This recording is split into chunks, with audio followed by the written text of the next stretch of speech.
Hello મિત્રો, નમસ્કાર, જય Hind, Vande Mataram. Next exam crack ચેનલમાં આપ તમામ વહાલા વિદ્યાર્થી મિત્રોનું સ્વાગત છે. મિત્રો, ડેઇલી કરંટ અફેર્સમાં આજના વિડીયોમાં 13 અને 14 જૂન 2025ના કરંટ અફેર્સને લગતા તમામ મહત્વપૂર્ણ પ્રશ્નો કવર કરવામાં આવ્યા છે, જે આગામી તમામ સ્પર્ધાત્મક પરીક્ષા માટે અત્યંત ઉપયોગી સાબિત થશે. મિત્રો, આગામી તમામ સ્પર્ધાત્મક પરીક્ષામાં કરંટ અફેર્સ એક અત્યંત મહત્વપૂર્ણ ટોપિક બની ગયો છે. તો આવનારી તમામ સ્પર્ધાત્મક પરીક્ષા માટે અત્યંત ઉપયોગી એવા મહત્વપૂર્ણ કરંટ અફેર્સના પ્રશ્નો આ વિડીયોમાં કવર કરવામાં આવ્યા. તો જોઈએ મિત્રો 13 અને 14 જૂન 2025ના કરંટ અફેર્સને લગતા મહત્વપૂર્ણ પ્રશ્નો.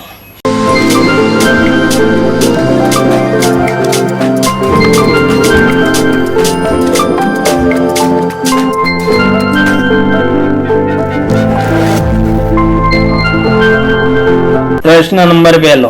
તાજેતરમાં કયા રાજ્યના ઉદમપટ્ટી ગામમાં પાંડ્ય રાજવંશનું 800 વર્ષ જૂનું શિવ મંદિર શોધી કાઢવામાં આવ્યું છે? વેરી મોસ્ટ ઇમ્પોર્ટન્ટ ક્વેશ્ચન મિત્રો. પાંડ્ય રાજવંશનું 800 વર્ષ જૂનું શિવ મંદિર શોધી કાઢવામાં આવ્યું છે. કયા સ્થળે? ઉદમપટ્ટી ગામમાં. કયા રાજ્યમાં આવેલું છે? ઉત્તર પ્રદેશ, તમિલનાડુ, રાજસ્થાન, ગોવા. તો મિત્રો, પ્રશ્નનો જવાબ થશે ઓપ્શન નંબર બી. તમિલનાડુ રાજ્યમાં આવેલું છે ઉદમપટ્ટી ગામ, જ્યાં 800 વર્ષ જૂનું એક શિવ મંદિર શોધી કાઢવામાં આવ્યું છે. અને આ શિવ મંદિર મિત્રો પાંડ્ય રાજવંશ સમયનું છે. ત્યારબાદ પ્રશ્ન નંબર 2. ભારતીય દોડવીર એથ્લીટ પ્રિયંકા ગોસ્વામીએ ઓસ્ટ્રેલિયા રેસ વોકિંગ ચેમ્પિયનશિપમાં કયો મેડલ પ્રાપ્ત કર્યો છે? સુવર્ણ, સિલ્વર, એ મિત્રો બ્રોન્ઝ છે ને ઉપરોક્ત તમામ. તો જવાબ થશે ઓપ્શન નંબર એ. પ્રિયંકા ગોસ્વામીએ ઓસ્ટ્રેલિયા રેસ વોકિંગ ચેમ્પિયનશિપમાં સુવર્ણ ચંદ્રક પ્રાપ્ત કર્યો છે. ત્યારબાદ મિત્રો આગળનો પ્રશ્ન. તાજેતરમાં ભારતીય સેનાને નવી એર ડિફેન્સ સિસ્ટમ પ્રદાન કરવામાં આવી છે. તેનું નિર્માણ કોણે કર્યું છે? ISRO, NASA, DRDO, bark. Important પ્રશ્ન મિત્રો. ભારતીય સેનાને નવી એર ડિફેન્સ સિસ્ટમ પ્રદાન કરવામાં આવી છે. તેનું નિર્માણ કોના દ્વારા કરવામાં આવ્યું છે? તો પ્રશ્નનો જવાબ થશે ઓપ્શન નંબર સી. DRDO દ્વારા નિર્માણ કરવામાં આવ્યું છે. પ્રશ્ન નંબર 4. તાજેતરમાં રાષ્ટ્રીય ઈ-વિધાન એપ્લિકેશન અપનાવનાર ભારતની 29મી વિધાનસભા કયા રાજ્યની બની છે? ઇમ્પોર્ટન્ટ પ્રશ્ન મિત્રો. પુડુચેરી, ગુજરાત, કેરળ, કર્ણાટક. 29મી વિધાનસભા કયા રાજ્યની બની છે ઈ-વિધાન એપ્લિકેશન અપનાવનાર? તો જવાબ થશે ઓપ્શન નંબર એ. પુડુચેરી કેન્દ્રશાસિત પ્રદેશની વિધાનસભા બની છે 29મી વિધાનસભા ઈ-વિધાન એપ્લિકેશન અપનાવનાર. રાષ્ટ્રીય ઈ-વિધાન એપ્લિકેશન અપનાવનાર પ્રથમ રાજ્ય કયું હતું? તો નાગાલેન્ડ રાજ્ય હતું, જેમણે 2022માં રાષ્ટ્રીય ઈ-વિધાન એપ્લિકેશન અપનાવી હતી. ત્યારબાદ આગળનો પ્રશ્ન. તાજેતરમાં સંયુક્ત રાષ્ટ્રમાં કયા વર્ષને આંતરરાષ્ટ્રીય મહિલા કૃષક વર્ષ તરીકે ઘોષિત કરવામાં આવ્યું છે? ઇમ્પોર્ટન્ટ પ્રશ્ન મિત્રો. તાજેતરમાં સંયુક્ત રાષ્ટ્ર મહાસભાએ કયા વર્ષને આંતરરાષ્ટ્રીય મહિલા કૃષક વર્ષ તરીકે ઘોષિત કર્યું છે? તો પ્રશ્નનો જવાબ થશે ઓપ્શન નંબર બી. 2026ના વર્ષને આંતરરાષ્ટ્રીય મહિલા કૃષક વર્ષ તરીકે ઘોષિત કર્યું છે સંયુક્ત રાષ્ટ્રની મહાસભાએ. ત્યારબાદ પ્રશ્ન નંબર 6. ઇન્ડોનેશિયા ઓપન 2025માં પુરુષ એકલનો ખિતાબ કોણે પ્રાપ્ત કર્યો છે? લી સિફેંગ, નોવાક જોકોવિચ, ઝેનિક સિનર, એન્ડરસન એન્ટોનસન. તો જવાબ થશે મિત્રો ઓપ્શન નંબર ડી. એન્ડર્સ એન્ટોનસને પ્રાપ્ત કર્યો છે પુરુષ એકલનો ખિતાબ ઇન્ડોનેશિયા ઓપન 2025માં. આયોજન ક્યારે થયું છે? તો 8 જૂન 2025ના રોજ ઇન્ડોનેશિયાના જાકાર્તામાં આયોજન કરવામાં આવ્યું. તો મહિલા એકલનો ખિતાબ કોણે પ્રાપ્ત કર્યો છે? તો એનસે યંગે પ્રાપ્ત કર્યો છે. ત્યારબાદ પ્રશ્ન નંબર 7. તાજેતરમાં ભારતના કયા રાજ્યમાં થાઈલેન્ડનું રાષ્ટ્રીય પક્ષી સિયામી ફાયરબેક પ્રથમ વખત જોવા મળ્યું છે? ઝારખંડ, ઉત્તરાખંડ, મહારાષ્ટ્ર, પશ્ચિમ બંગાળ. ઇમ્પોર્ટન્ટ પ્રશ્ન. થાઈલેન્ડનું રાષ્ટ્રીય પક્ષી કયું છે? તો સિયામી ફાયરબેક છે, જે ભારતના કયા રાજ્યમાં પ્રથમ વખત જોવા મળ્યું છે? તો જવાબ થશે ઓપ્શન નંબર બી, ઉત્તરાખંડ રાજ્યમાં જોવા મળ્યું છે થાઈલેન્ડનું રાષ્ટ્રીય પક્ષી સિયામી ફાયરબેક. ત્યારબાદ પ્રશ્ન નંબર 8. ભારતના પ્રથમ અંડર વોટર સંગ્રહાલય અને કૃત્રિમ કોરલ રીફની કયા રાજ્યમાં સ્થાપના કરવામાં આવી છે? ગુજરાત, મહારાષ્ટ્ર, આંધ્રપ્રદેશ, તમિલનાડુ. ઇમ્પોર્ટન્ટ પ્રશ્ન. ભારતના પ્રથમ અંડર વોટર સંગ્રહાલય અને કૃત્રિમ કોરલ રીફની સ્થાપના કયા રાજ્યમાં કરવામાં આવી છે? તો જવાબ થશે ઓપ્શન નંબર બી, મહારાષ્ટ્ર રાજ્યમાં કરવામાં આવી છે. મિત્રો, મહારાષ્ટ્ર રાજ્યના સિંધુદુર્ગ જિલ્લાના વેંગુલા ખાતે ભારતના પ્રથમ અંડર વોટર મ્યુઝિયમ અને કૃત્રિમ કોરલ રીફની સ્થાપના કરવામાં આવી છે.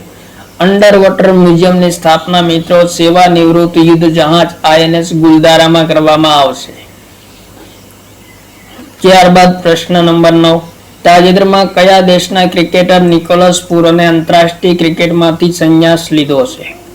ઇમ્પોર્ટન્ટ પ્રશ્ન. England, West Indies, Sri Lanka, New Zealand. Nicholas પૂરને આંતરરાષ્ટ્રીય ક્રિકેટમાંથી સંન્યાસ લીધો છે, કયા દેશના ક્રિકેટર છે? તો જવાબ થશે ઓપ્શન નંબર બી, વેસ્ટ ઇન્ડિઝના ક્રિકેટર છે નિકોલસ પૂર. ત્યારબાદ વર્તમાનમાં ખેલાડીઓએ લીધેલા સંન્યાસ સંબંધી ઇમ્પોર્ટન્ટ પોઈન્ટ જોઈએ તો વિરાટ કોહલીએ ટેસ્ટ ક્રિકેટમાંથી, શરદ કમલે ટેબલ ટેનિસમાંથી, સુમિત રેડ્ડીએ બેડમિન્ટનમાંથી, પેપરીનાએ ગોલકીપરમાંથી, વંદના કટારીએ આંતરરાષ્ટ્રીય હોકીમાંથી, પિયુષ ચાવલાએ આંતરરાષ્ટ્રીય ક્રિકેટમાંથી, રોહિત શર્માએ ટેસ્ટ ક્રિકેટમાંથી અને સુનિલ છેત્રીએ ફૂટબોલમાંથી સંન્યાસ લીધો છે. ત્યારબાદ પ્રશ્ન નંબર 10. તાજેતરમાં કયા રાજ્યની હાઈકોર્ટે માતાના પુનર્વિવાહ પર બાળકનું ઉપનામ બદલવાની મંજૂરી આપી છે? ઇમ્પોર્ટન્ટ પ્રશ્ન મિત્રો. માતાના પુનર્વિવાહ પર બાળકનું ઉપનામ બદલવાની મંજૂરી કઈ હાઈકોર્ટે આપી છે? પ્રશ્નનો જવાબ થશે option number C, Calcutta high court દ્વારા માતાના પુનર્વિવાહ પર બાળકનું ઉપનામ બદલવાની મંજૂરી આપવામાં આવી છે તાજેતરમાં. ત્યારબાદ આગળનો પ્રશ્ન. તાજેતરમાં બિહારના પટનામાં વિક્રમલોક કેનાલ બેંક સૌર પરિયોજના ઉર્જા પરિયોજનાનું ઉદ્ઘાટન કોણે કર્યું છે? નરેન્દ્ર મોદી, અમિત શાહ, નીતિશ કુમાર, શિવરાજસિંહ ચૌહાણ. ઇમ્પોર્ટન્ટ પ્રશ્ન. વિક્રમલોક કેનાલ બેંક સૌર ઉર્જા પરિયોજનાનું હાલમાં ઉદ્ઘાટન કરવામાં આવ્યું છે પટનામાં. કોણે ઉદ્ઘાટન કર્યું છે? તો બિહારના મુખ્યમંત્રી નીતિશ કુમાર દ્વારા ઉદ્ઘાટન કરવામાં આવ્યું છે. ત્યારબાદ પ્રશ્ન નંબર 12. તાજેતરમાં કયા રાજ્યની સરકારે તમામ ઇન્ફ્રાસ્ટ્રક્ચર પરિયોજનાઓ માટે જીઓ ટેગ્ડ યુનિક આઈડી પ્રણાલીની શરૂઆત કરવાનો નિર્ણય કર્યો છે? ઇમ્પોર્ટન્ટ પ્રશ્ન. તમામ ઇન્ફ્રાસ્ટ્રક્ચર પરિયોજનાઓ માટે જીઓ ટેગ્ડ યુનિક આઈડી પ્રણાલીની શરૂઆત કરવાનો નિર્ણય કયા રાજ્યની સરકારે કર્યો છે? તો જવાબ થશે ઓપ્શન નંબર બી, મહારાષ્ટ્ર રાજ્ય સરકારે. ત્યારબાદ આગળનો પ્રશ્ન. તાજેતરમાં ભારતીય સેનાના vice chief of army staff તરીકે કોને નિયુક્ત કરવામાં આવ્યા છે? રાજીવ ઘાઈ, ઉપેન્દ્ર દ્વિવેદી, અમૃત મોહન પ્રસાદ, રવિ સિન્હા. ભારતીય સેનાના vice chief of army staff તરીકે કોને નિયુક્ત કરવામાં આવ્યા છે? તો જવાબ થશે ઓપ્શન નંબર એ, રાજીવ ઘાઈને ભારતીય સેનાના ઉપપ્રમુખ તરીકે નિયુક્ત કરવામાં આવ્યા છે. ભારતીય સેનાની સ્થાપના 24 જાન્યુઆરી 1950માં થઈ હતી. મુખ્યાલય નવી દિલ્હી ખાતે.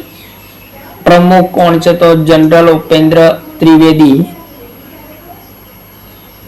એ ભારતીય સેનાના પ્રમુખ છે અને ઉપપ્રમુખ રાજીવ ઘાઈને નિયુક્ત કરવામાં આવે છે. ભારતીય સેના દિવસ ક્યારે મનાવવામાં આવે છે? તો 15 જાન્યુઆરીના રોજ મનાવવામાં આવે છે. ત્યારબાદ પ્રશ્ન નંબર 14. તાજેતરમાં ભારતના કયા શહેરને દીપડા રાજધાની ઉપનામ આપવામાં આવ્યું છે? બેંગલુરુ, ચેન્નઈ, લખનઉ, ગાંધીનગર. તો જવાબ થશે ઓપ્શન નંબર એ, બેંગલુરુને તાજેતરમાં દીપડા રાજધાની ઉપનામ આપવામાં આવ્યું છે. મિત્રો ત્યારબાદ ભારતના પ્રસિદ્ધ શહેરોના ઉપનામો જોઈએ તો બેંગલુરુનું ઉપનામ દીપડાની રાજધાની, સિલિકોન વેલી. કર્ણાટકના કુર્ગનું નવું નામ છે, ઉપનામ છે ભારતનું સ્કોટલેન્ડ. ધનબાદનું ઉપનામ કોલસાની રાજધાની. અમદાવાદનું ઉપનામ ભારતનું માન્ચેસ્ટર. કાનપુરનું ઉપનામ ઉત્તર ભારતનું માન્ચેસ્ટર. કોઇમ્બતુરનું ઉપનામ દક્ષિણ ભારતનું માન્ચેસ્ટર. મુંબઈનું ઉપનામ આર્થિક રાજધાની. કોલકાતાનું ઉપનામ પૂર્વની સાંસ્કૃતિક રાજધાની. સુરતનું ઉપનામ કયું છે તો ડાયમંડ રાજધાની છે. જયપુરનું ઉપનામ ગુલાબી નગર અને પૂર્વનું પેરિસ ઉપનામ આપવામાં આવેલું છે. રાજસ્થાનના ઉદયપુર અને જમ્મુ કાશ્મીરના શ્રીનગરનું ઉપનામ સરોવરનું નગર આપવામાં આવ્યું છે. ગંતુર જિલ્લાનું ઉપનામ મરસાનું શહેર આપવામાં આવ્યું છે, ગંતુર શહેરનું. ત્યારબાદ પ્રશ્ન નંબર 15, તાજેતરમાં કયા દેશમાં પોષણ પોયા બૌદ્ધ ઉત્સવ મનાવવામાં આવ્યો છે? થાઈલેન્ડ, નેપાળ, શ્રીલંકા, ભારત. પોષણ પોયા એક બૌદ્ધ ઉત્સવ છે, કયા દેશમાં મનાવવામાં આવ્યો છે?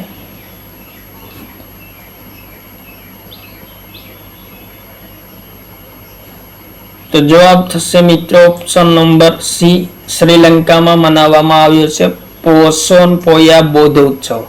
મિત્રો સમ્રાટ અશોકે પોતાના પુત્ર મહેન્દ્ર થેરો અને બેટી સંઘમિત્રાને શ્રીલંકામાં બૌદ્ધ ધર્મના પ્રસાર માટે મોકલ્યા હતા. તેમની આગમનની સ્મૃતિમાં હાલમાં પોષણ પોયા ઉત્સવ મનાવવામાં આવે છે. ત્યારબાદ આગળનો પ્રશ્ન, તાજેતરમાં માલદીવ પર્યટનના ગ્લોબલ બ્રાન્ડ એમ્બેસેડર તરીકે કોને નિયુક્ત કરવામાં આવ્યા છે? કેટરીના કૈફ, સલમાન ખાન, શિખર ધવન, નયનતારા.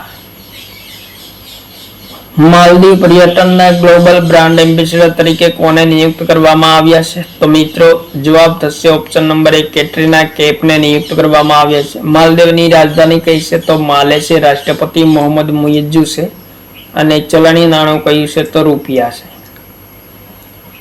ત્યારબાદ પ્રશ્ન નંબર 17, તાજેતરમાં રાષ્ટ્રીય જડીબુટ્ટી અને મસાલા દિવસ ક્યારે મનાવવામાં આવ્યો છે? ઇમ્પોર્ટન્ટ પ્રશ્ન મિત્રો, રાષ્ટ્રીય જડીબુટ્ટી અને મસાલા દિવસ ક્યારે મનાવવામાં આવે છે? તો જવાબ થશે 10 જૂનના રોજ રાષ્ટ્રીય જડીબુટ્ટી અને મસાલા દિવસ મનાવવામાં આવે છે. ત્યારબાદ આગળનો પ્રશ્ન, તાજેતરમાં ભારતના પ્રથમ ઈ-વેસ્ટ ઇકો પાર્કની કયા શહેરમાં સ્થાપના કરવામાં આવી છે? ગાંધીનગર, નવી દિલ્હી, લખનઉ, ભોપાલ. ભારતના પ્રથમ ઈ-વેસ્ટ ઇકો પાર્કની સ્થાપના કયા શહેરમાં કરવામાં આવી છે? તો મિત્રો જવાબ થશે ઓપ્શન નંબર 2, નવી દિલ્હીમાં ઇલેક્ટ્રોનિક કચરાના નિકાલ માટે ઈ-વેસ્ટ ઇકો પાર્કની સ્થાપના કરવામાં આવી છે. મિત્રો ઈ-વેસ્ટ કચરાના નિકાલ માટે નવી દિલ્હીમાં 11 એકરમાં ઈ-વેસ્ટ ઇકો પાર્કની રચના કરવાની ઘોષણા કરવામાં આવેલી છે. ત્યારબાદ ભારતના પ્રમુખ પાર્ક જોઈએ તો સંવિધાન પાર્ક રાજસ્થાનમાં છે, જીઓ પાર્ક મધ્યપ્રદેશમાં, ભારત દર્શન પાર્ક નવી દિલ્હીમાં, ફાયર પાર્ક ભુવનેશ્વરમાં, ઈ-વેસ્ટ ઇકો પાર્ક નવી દિલ્હીમાં, બાયોટેક પાર્ક કઠુઆમાં, ઇલેક્ટ્રોનિક પાર્ક ઉત્તર પ્રદેશમાં, મેડિકલ ડિવાઇસ પાર્ક ઉત્તર પ્રદેશમાં છે. ત્યારબાદ પ્રશ્ન નંબર 19, 10 જૂન 2025ના રોજ સ્ટોકહોમમાં આયોજિત આંતરરાષ્ટ્રીય IFEF સંમેલનનું સંબોધન કોણે કર્યું છે? Gyanesh Kumar, Prabowo Subianto, Vladimir Zelensky, Keir Starmer. તો જવાબ થશે option number A, Gyanesh Kumar દ્વારા 10 જૂનના રોજ સ્ટોકહોમમાં આયોજિત આંતરરાષ્ટ્રીય IFEF સંમેલનનું સંબોધન કરવામાં આવ્યું છે. ત્યારબાદ આગળનો પ્રશ્ન, સંયુક્ત રાષ્ટ્ર વિશ્વ જનસંખ્યા રિપોર્ટ અનુસાર 2025માં ભારતની જનસંખ્યા કેટલી હોવાનું અનુમાન છે? ઇમ્પોર્ટન્ટ પ્રશ્ન મિત્રો, સંયુક્ત રાષ્ટ્ર વિશ્વ જનસંખ્યાના વર્તમાન રિપોર્ટ અનુસાર 2025માં ભારતની જનસંખ્યા કેટલી હોવાનું અનુમાન લગાવવામાં આવ્યું છે?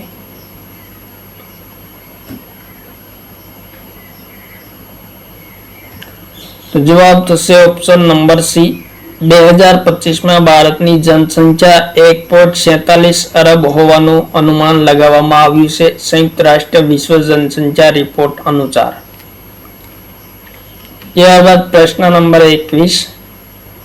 તાજેતરમાં ઈરાનમાં 8 નવા પરમાણુ ઉર્જા રિએક્ટરની સ્થાપના કરવાની ઘોષણા કયા દેશે કરી છે? ઇમ્પોર્ટન્ટ પ્રશ્ન. ઈરાનમાં 8 નવા પરમાણુ ઉર્જા રિએક્ટર કયા દેશ દ્વારા સ્થાપના કરવાની જાહેરાત કરવામાં આવી છે? ભારત, રશિયા, અમેરિકા, ચીન. ઇમ્પોર્ટન્ટ પ્રશ્ન. જવાબ થશે ઓપ્શન નંબર 2. રશિયા દ્વારા ઈરાનમાં 8 નવા પરમાણુ ઉર્જા રિએક્ટરની સ્થાપના કરવામાં આવશે. ઈરાનની રાજધાની કઈ છે? તો તહેરાન છે. રાષ્ટ્રપતિ મસૂદ પેઝેશ્કિયાન છે. સર્વોચ્ચ નેતા કોણ છે? તો અલી ખામેનેઈ છે. અને ચલણ કયું છે ઈરાનનું? ઇમ્પોર્ટન્ટ પોઈન્ટ મિત્રો, ઈરાની રિયાલ છે. ત્યારબાદ આગળનો પ્રશ્ન. તાજેતરમાં 11મા બ્રિક્સ સંસદીય મંચનું આયોજન ક્યાં કરવામાં આવ્યું છે? ઇમ્પોર્ટન્ટ પ્રશ્ન. નવી દિલ્હી, બ્રાસિલિયા, શાંઘાઈ, કાઠમંડુ. 11મા બ્રિક્સ સંસદીય મંચનું આયોજન ક્યાં કરવામાં આવ્યું છે? તો જવાબ થશે ઓપ્શન નંબર બી. બ્રાઝિલના બ્રાસિલિયા ખાતે 11મા બ્રિક્સ સંસદીય મંચનું આયોજન કરવામાં આવ્યું છે. ત્યારબાદ આગળનો પ્રશ્ન. તાજેતરમાં ખાન ક્વેસ્ટ 2025 બહુરાષ્ટ્રીય સૈન્ય અભ્યાસનું આયોજન કયા દેશમાં થયું છે? Bharat, France, Mongolia, Russia. Khan quest 2025 એક બહુરાષ્ટ્રીય સૈન્ય અભ્યાસ છે જેનું તાજેતરમાં આયોજન કરવામાં આવ્યું છે. કયા દેશમાં કરવામાં આવ્યું છે? તો જવાબ થશે ઓપ્શન નંબર સી. મંગોલિયામાં આયોજન કરવામાં આવ્યું છે ખાન ક્વેસ્ટ 2025નું. ત્યારબાદ આગળનો પ્રશ્ન. ઉત્તરાખંડના જ્યોતિર્મઠમાં આઈબેક્સ તરાના FM રેડિયો સ્ટેશનનું ઉદ્ઘાટન કોણે કર્યું છે? નરેન્દ્ર મોદી, અનિલ ચૌહાણ, અમિત શાહ, ઉપેન્દ્ર ત્રિવેદી. ઇમ્પોર્ટન્ટ પ્રશ્ન મિત્રો. જ્યોતિર્મઠમાં આઈબેક્સ તરાના FM રેડિયો સ્ટેશનનું ઉદ્ઘાટન કરવામાં આવ્યું છે ઉત્તરાખંડ રાજ્યમાં. કોના દ્વારા ઉદ્ઘાટન કરવામાં આવ્યું છે? તો જવાબ થશે ઓપ્શન નંબર ડી. ભારતીય સેના પ્રમુખ ઉપેન્દ્ર ત્રિવેદી દ્વારા ઉદ્ઘાટન કરવામાં આવ્યું છે આઈબેક્સ તરાના FM રેડિયો સ્ટેશનનું. તો આ હતા મિત્રો 13 અને 14 જૂન 2025ના કરંટ અફેર્સને લગતા તમામ મહત્વપૂર્ણ પ્રશ્નો જે આગામી તમામ સ્પર્ધાત્મક પરીક્ષા માટે અત્યંત ઉપયોગી સાબિત થશે. થેન્ક યુ મિત્રો. જય હિન્દ. વંદે માતરમ.